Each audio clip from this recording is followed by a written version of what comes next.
All right, we're live. Hello, everyone, and thanks for joining us. We are live on Women Who Lift Israel with a special guest today, Lya Bavoil. Did I pronounce your name correctly, actually? Is it like pronounced as a It's French or Bavoil. Bavoil, but it's Bavoil? okay, don't Bavoil. worry. Bavoil, okay. So to intro everyone to our group, my name is Sarah. I'm the co-founder of Women Who Lift Israel, and we are a women-only Facebook community focused on empowering women through strength training.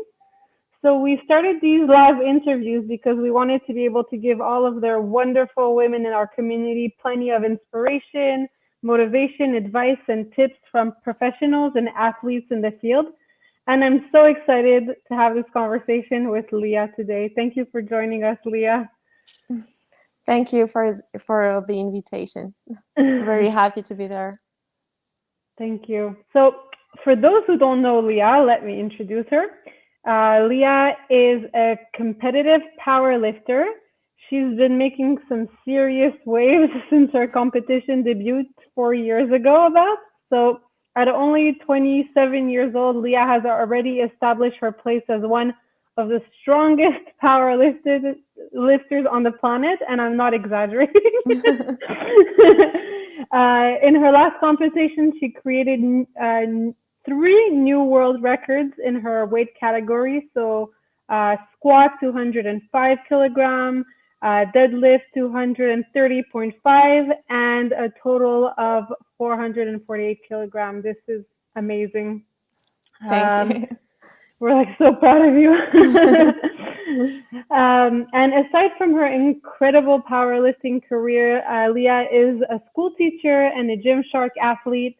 And last but not least, having been recently diagnosed with Aspergers, Lya is a huge role model and activist for other people on the spectrum. So thank you again so much, Lya, for joining us. I'm really excited to jump into these questions that we prepared for you.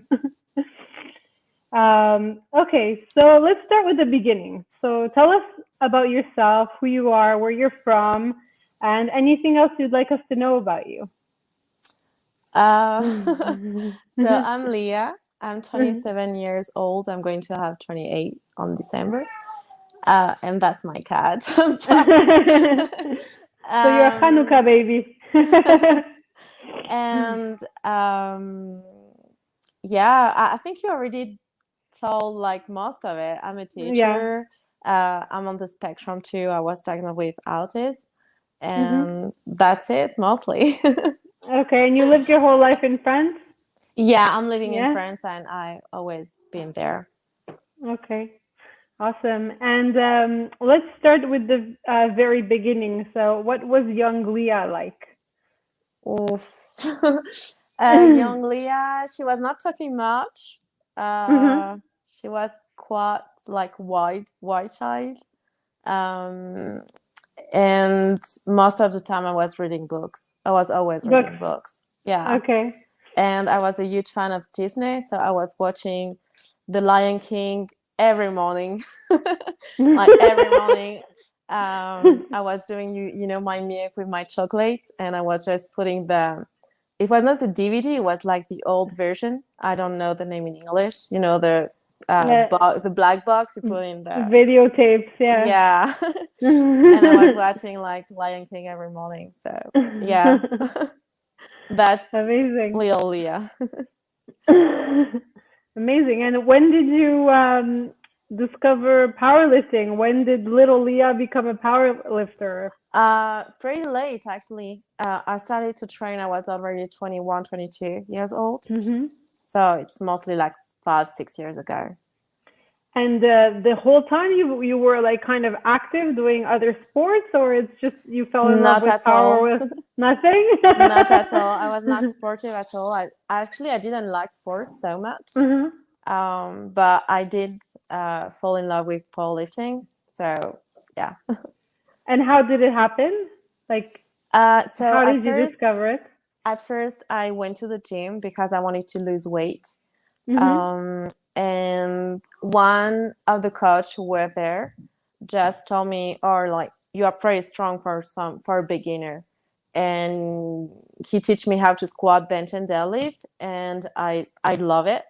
Mm-hmm. And he say you should go and do competition and stuff. So this is how we started. You were discovered like in a Yeah. regular gym for weight Yeah. loss, and wow. And how much time from that point where you started competing? So it's been like 5 or 6 years ago, something Mm-hmm. like that. I Okay. started like right.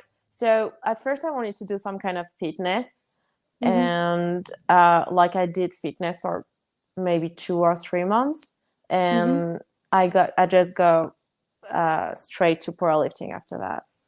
Amazing. Um, did you ever imagine that you would become a world champion and like ever break three world records in one competition? So I dreamed about it. So as soon as I started, I wanted to be at elite level. So Mm. I dream about it a lot, but I never knew that it could happen or not. You know, like you can dream about something, but you don't know if it will happen. Um, but it did actually. So yeah, I'm really happy about it. But yeah, it was a big goal when I started. Like I really started with that mindset. I want to be at world one day, even if I don't become a world champion. I want like to be able to be there and compete there. Mm-hmm. Amazing. So tell us about like your support system around you. Who are they, and how do they help you be the best Leah you can be? So I have the chance to train with my friends in France.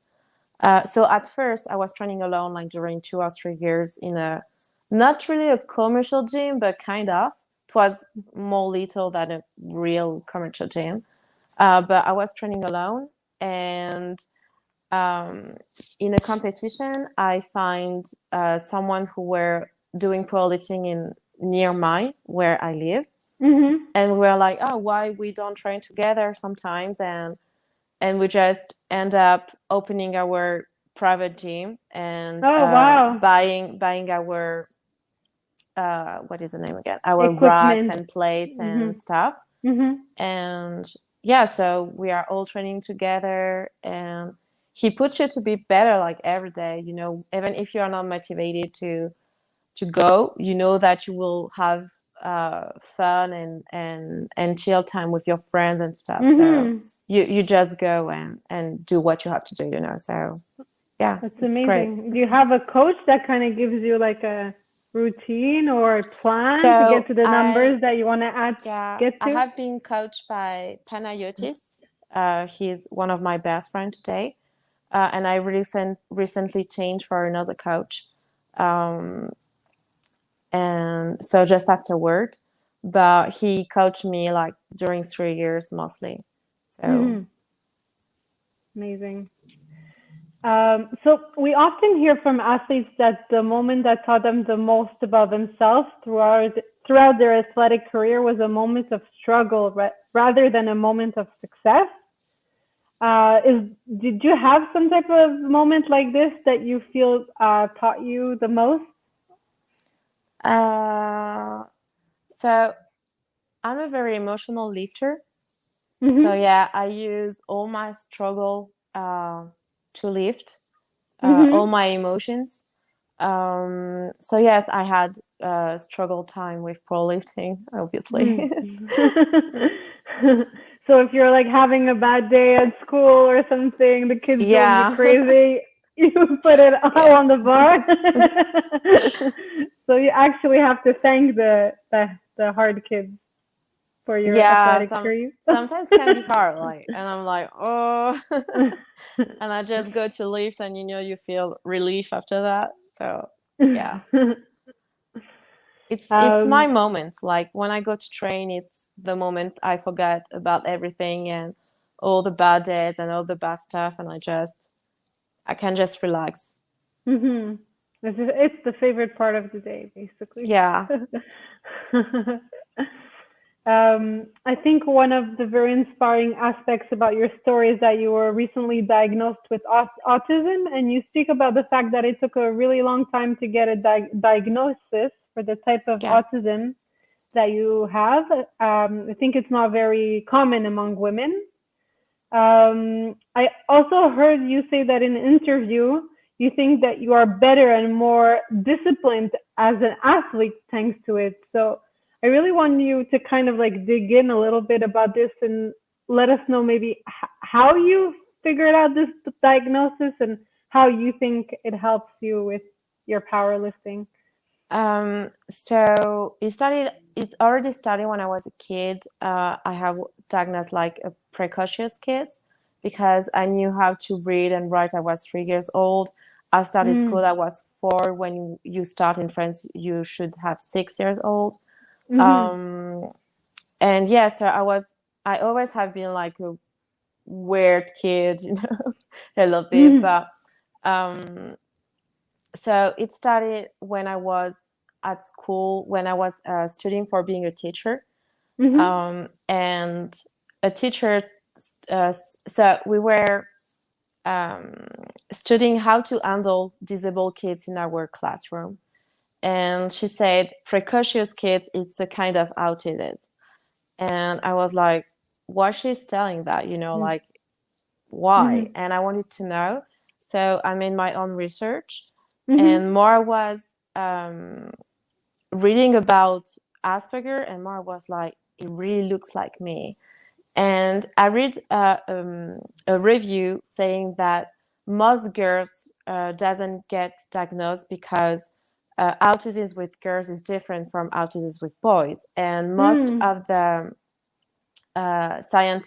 scientific research are made on boys only, Mhm. mostly. Um, so it was hard for girls to be diagnosed and stuff.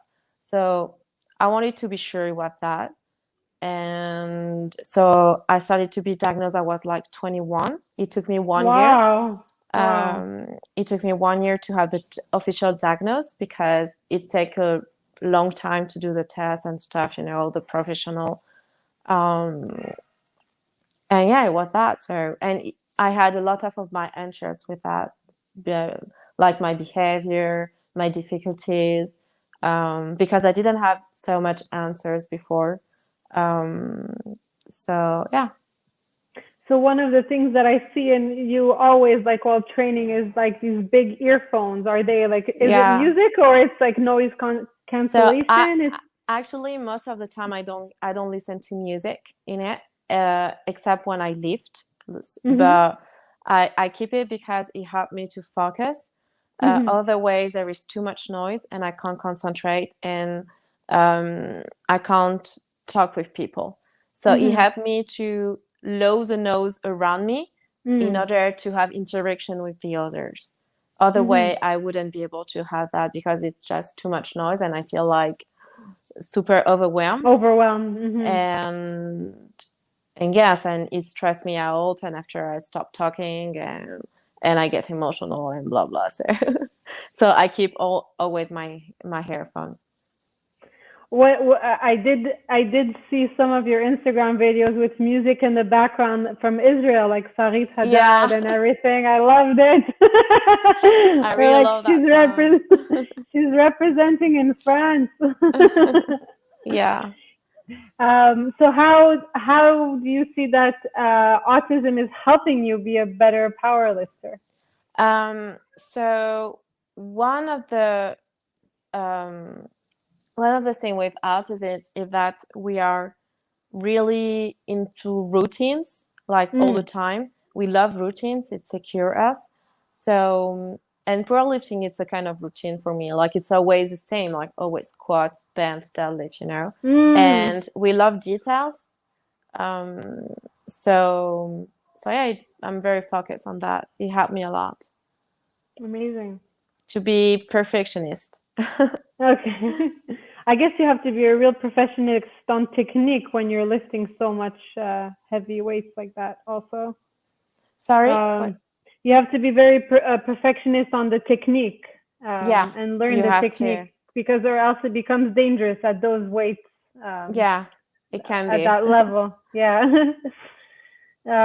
So we want to bring awareness to the importance of strength training, especially for women. So you're quite a role model for strong women. How has being a strong woman helped you in your everyday life, do you think? Um, I think in everyday life, it shows me that, I grew up thinking that you need a man in your life to do Mhm. stuff, to like the society show you every day that you can't be anything without a man. It's tend to change now with the new Mhm. generation and stuff, but the way I grew up, it was most of it the idea that you need a man and you need to get married and you need to have kids and you need blah blah. And and it just showed me that you can be strong and you don't need so much a man to do stuff, Mhm. and it's not that I'm not rejecting men. Obviously Yeah. we Yeah. complete each other, but we don't need to be Dependent on soumise, each other. yeah, Mhm. dependent Yeah. and soumise. I don't know how you say in English. um, so it just showed me that you can be strong and do your own way, do your own choice. um, and that, I don't know, like it's stupid, but if I want to lift something, to change, I don't know, to the elevator to my kitchen or something, I don't need to ask for a man to do it. I Yeah. can do it alone. So yeah. Yeah, I know since I started CrossFit, I'm able to like jump on counters in the kitchen and grab my own things. Before I used to Yeah. always call my husband to help me, and now, yeah, I don't need him anymore. So I know I exactly think what you're talking about. it's a way to become more and more independent, because Yeah, it's not only strange like physically, it's also strange mentally. And definitely. it helped me to become really independent and to bring confidence in myself. So yeah, I would suggest to every woman to do that, and not only focus on their physique, because this is why I didn't like about fitness. It's always about physical. Mhm. And I think about physique, it's never, you are never happy. Like You're it's never never enough. satisfied. Yeah. Yeah. Um, so I think it's good. Like if you want to change your body and stuff, it's good. But I think you shouldn't focus only on that, and Mhm. that strengths bring you another kind of part of yourself you can grow. Mhm. So yeah, that's it.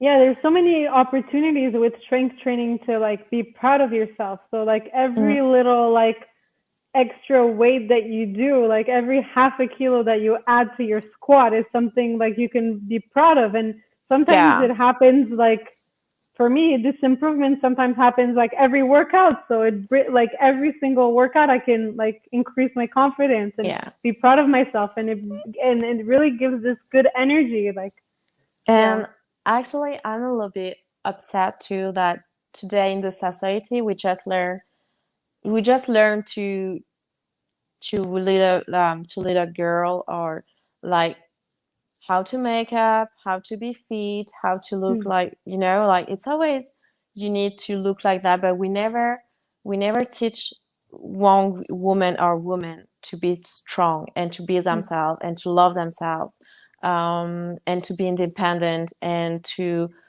have confidence in themselves. So I think powerlifting helps a lot with that.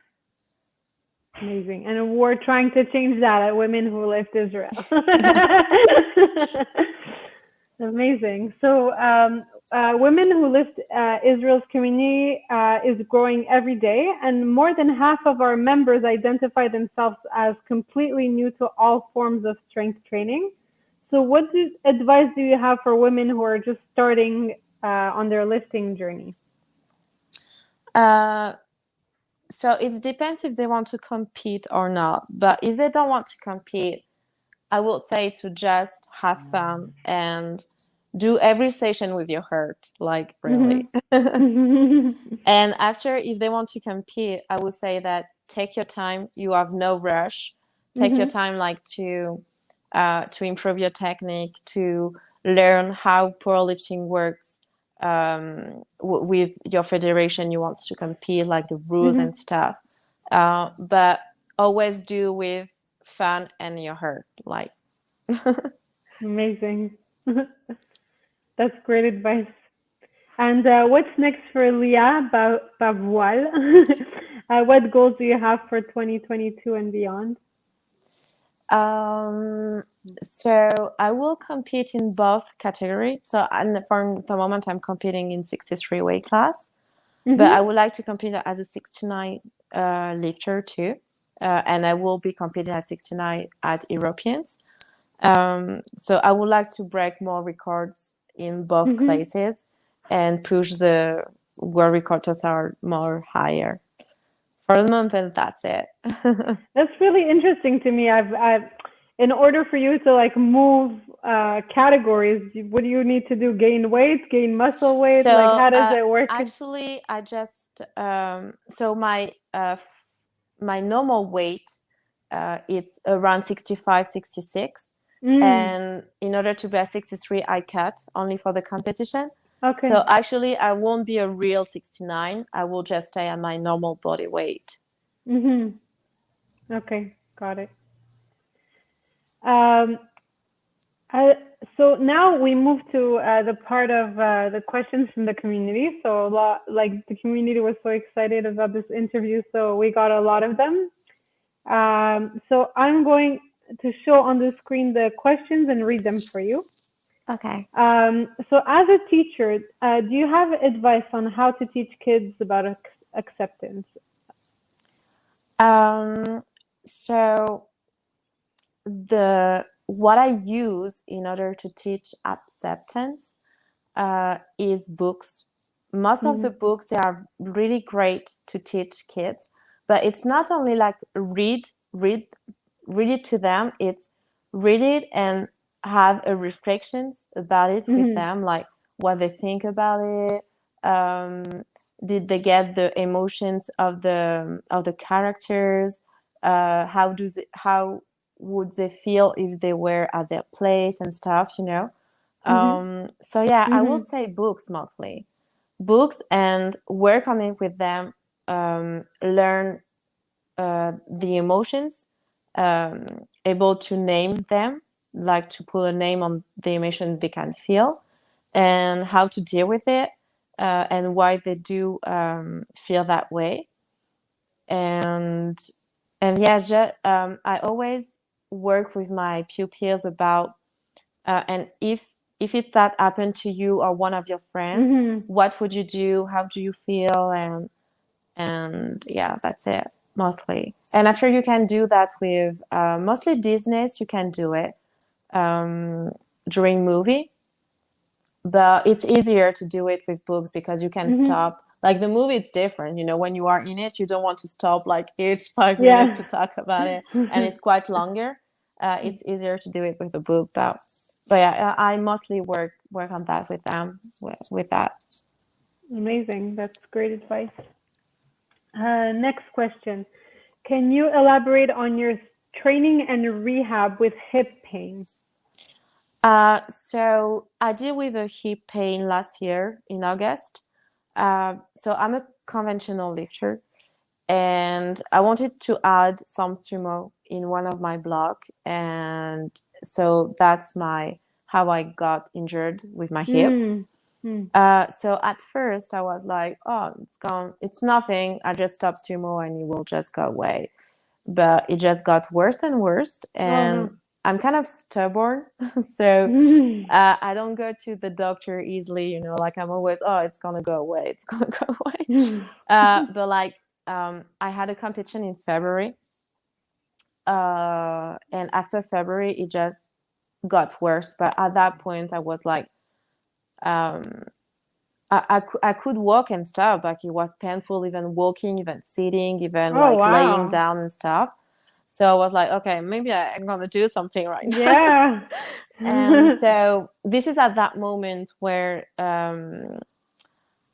what is the name again? Squatch University reached out to me to Hmm. help me, and he found out that I have a hip impingement, and so he gave me exercise to do, and I saw a chiropractor too in France for that, and that's it. Now I'm not in pain anymore since like July, August. Wow. Um, so yeah, that's it. And I So was it in takes pain mostly squatting only. squatting. And how long did it take to recover? Like to there, he gave you a few exercises to do. Are you still doing them now to make No, sure not to get injured? No. I don't do it anymore, but I was doing it like during 3 4 months. Mm-hmm. And after the chiropractor helped me a lot too, because it's straight. Like when I say straight, it's not like straightening like very slow. He like straight. I wanted to cry, like really. It was pretty bad. I was like, "How you just gonna, ruin my muscles?" It was horrible. So he stretched my quads and my hamstring, and he like, I don't know how to say, but like tirer ma jambe, like very very hard, Pulled in on order that, your pulled on your leg. yeah, because it Yeah. was a conflict between my hip and my femur. Hmm. I So don't know so how yeah, to say that in English. yeah, I don't Yeah. know. My boon's leg. I don't know. Sorry. It's okay. Okay, cool. I'm happy you recovered. Thank God. Yeah, very happy about it too because it was quite painful. So this question is from Efrat. Efrat is actually one of our power lifters as well, and she recently got a gold medal in the Israel powerlifting competition. Ah, congratulations. She's also a CrossFit coach, so she's Okay, really eager to meet you. And she asks, "When are you coming to Israel? We would like to have a lifting session with you."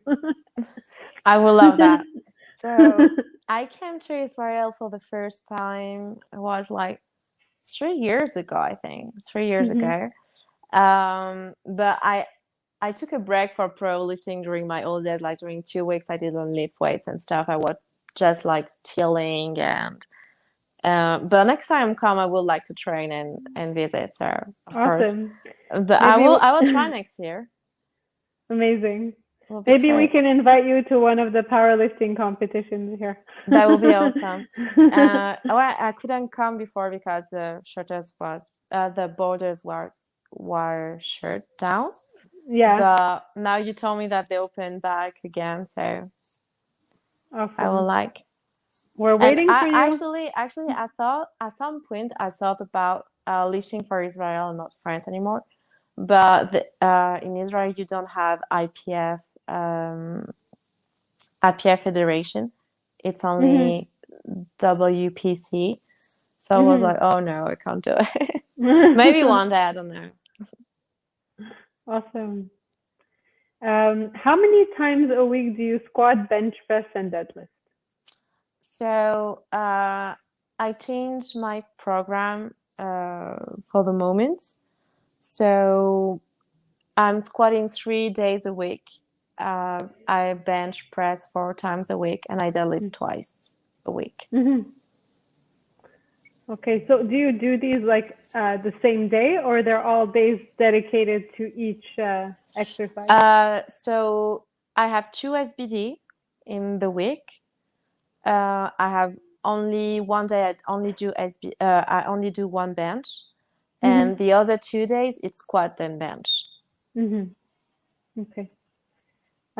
Do you do any particular assistant exercise, variation of main lift to make your squat, bench, and deadlift stronger? I don't. Mm-hmm. I'm not really an example on that. Mm-hmm. Uh, this is one of the autistic problem. We don't really like changes. Mm-hmm. So I'm only doing squat, bench, and deadlift. I don't like to do extra exercise. I don't like to do variations. Um, so yeah, just squat, bench, deadlift, and in count way. Okay. How do you make sure that you recover between sessions lifting that heavy? How much time do you leave between heavy squat and deadlift sessions, or can you do both on the same day, the same week? So how do you make sure that you recover between sessions lifting that heavy?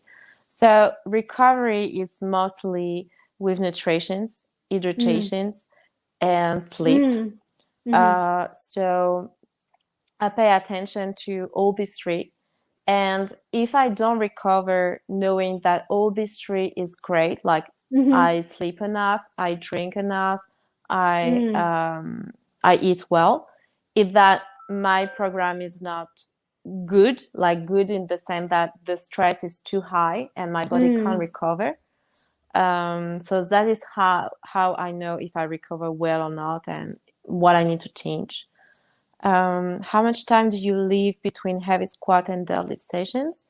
So I'm able to do heavy squat and heavy deadlift on the same session. Mm. It depends how you manage your stress level. Um, and yes, you can do both on the same day or the same week. Yes, you can. Okay. Next one. How do I get my bench press stronger? I feel like my squat and deadlift are progressing, but my bench press have stagnated at around 45 kilograms. So the problem with the bench press is the one who you get stronger the slow, Mm. the Slowest, yeah. very, very, very slow compared to squat and deadlift. So you need to be very patient. Mm. Um, and in order to improve your bench, you need it the one you need to do the more frequently Mm. and the more volume. So do more volume, do it more frequently. You can bench like every day. It's not. It's one of the less one. It the movement you recover the fastest. So you Mm. can do it like kind of every day with high volume easily and frequency like most day. Yeah. Okay. Before I show my next question, you just got some love from a user. Fantastic interview. You're one of the greatest inspiration, Leah. Thank you. And last question is, what does your nutrition look like? How much protein do you aim to have per day? But I guess I'm going to Uh, add to that carbs and fats if you want to talk about it. How does it look like? so I count my calories. Mhm. So I'm around 2,000 calories per day. I'm around 2 grams of protein per body weight. Mhm. Um, and mostly I'm trying to eat a lot of vegetables and a lot of fruits, some cereals too. Um, Protein with the meat, the fish, the eggs, and the fat. The fat mostly with the cheese, um, essentially. Yeah, you're Yeah. from France. You need the cheese. Yeah. I do love cheese. And So do yeah, you like, I'm trying to yeah. have like a little bit of fat, uh, Mhm. proteins at each time I eat. Some proteins, some fat, some carbs, vegetables or fruits like in each meal, Mhm. mostly. And you eat about how many meals per day? So when I work 4 times, when Mhm. I don't work, mostly 3 times. Mhm. Okay. And do you strategically some athletes they place their carbohydrates around their workouts to get the Yeah, energy, mostly. as you? Yeah. Mostly I take it a little bit before and mostly after. Mhm.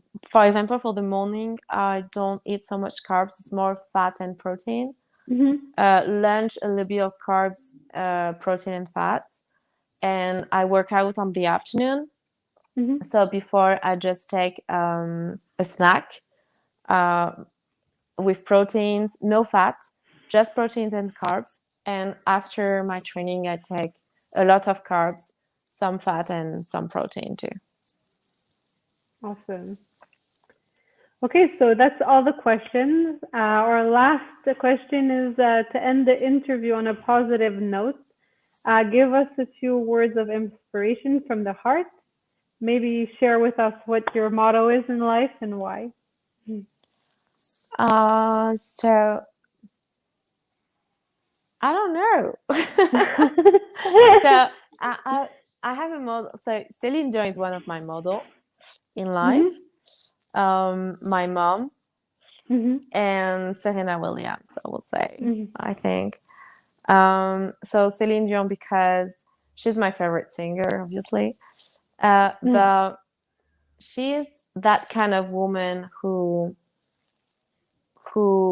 tried to manage everything. Like Mhm. her professional career. Um, she has kids. She was with her husband during like I don't know how many years, Mhm. married and stuff. Like yeah, she's kind of model of success for me. Mhm. Um, my mom because she's one of the hardest worker I ever met in my life. Um, and Serena Williams because I actually it's one of the moments I saw her in in um, in a competition, Roland Garros. Mhm. Um, so she was sick, like pretty sick. She had temperature.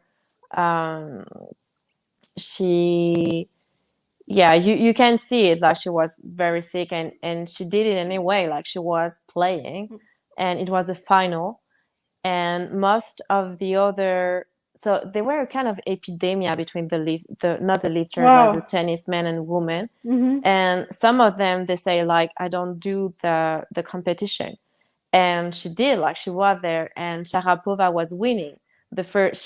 She won the first set. She was winning the second set, and I don't know how she did it. She came Wow. back, so she win the second set, and they have one last set in order like to win the tournament, and she did it. And you can see that each, like each, I don't know how you say it, like each hit, Hit. Yeah. yeah, she was like giving all her heart, and you can feel that she was not feeling good, that she was doing her best and stuff. So yeah, since this moment, I was like, oh my God, I want to be like her, like fighting even if you are sick, even if you don't look great. And yeah, it's a great source of motivation. Amazing. We have Yeah. one member in the community. Her name is Beatty Dutch. I don't know if you heard about her, but she's actually a marathon athlete, but also Okay. a mother of five, a religious woman in Israel. And she was discovered out of nowhere like about 3 years ago. She ran 7 months pregnant, a marathon, and actually won Oh my the God. marathon in Israel. And we're like, everybody was like, but who is this woman? She came out of nowhere. And one of Yeah. the things that happened this year is that she inspired me so much, like you said, that she actually ran the Berlin Marathon, and she Yeah. didn't realize that she had corona when she was running. Oh She my felt God. really, really sick, but she did a like crazy time, like 2 hours and 35 minutes, a marathon, but That's amazing. with corona. So I was like, wow. At the That's same time, I'm like, amazing. you need to like take care of yourself, and it might not be Yeah. the best thing to run with corona, but just that drive and that like determination is like so amazing. Yeah. Yeah. It is. Yes. So thank you so much. This is the end of our interview. I really had like a fun time talking to you and getting to know Thank you. you. Thank you to have me on the chat. And just tell our listeners like how they can find you. How can they follow you? Oh, I'm only in Instagram in Okay. Lya Powerlift. Okay. Awesome. So thanks again. And when you're in Israel, please let us know. We'll Yeah, organize a well, lifting definitely, I session. will. Okay. Great. Bye, Leah. Thank Thank you. you. Bye. Bye.